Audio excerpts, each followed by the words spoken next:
So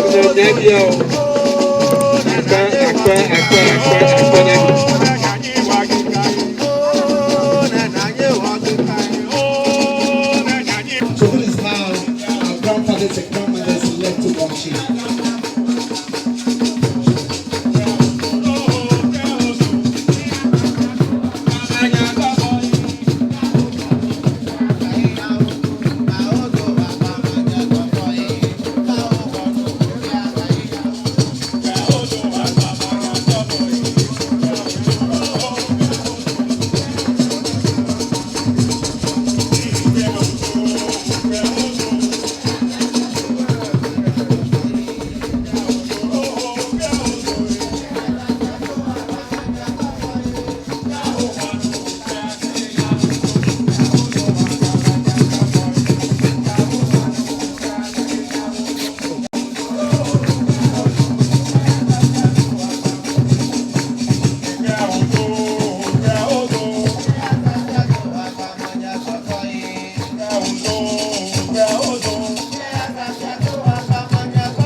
Anlo ke?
Joji, Banadulana Chidaji, Lanusa, Planolo, Akla Kalama, Achonye Visatonunya Jilao Pladukosia, Glotri, plus Wonya, Aganya Ajagba, Classica, Duopa la Kawanwo, Ayanya Nunya, Sido Dukosia Dukorango, Ayanya Jijola Basia Magba.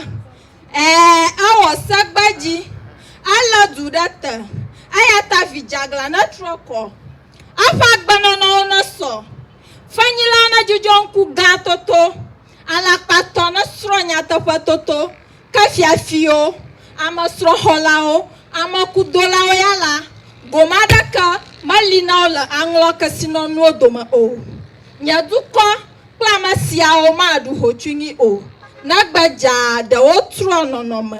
La asiatala visik babe mala todoga ola mi akpo no fane la toko atolia. Anlo klochie klolo. Nakachi de kano jomabinu apanami.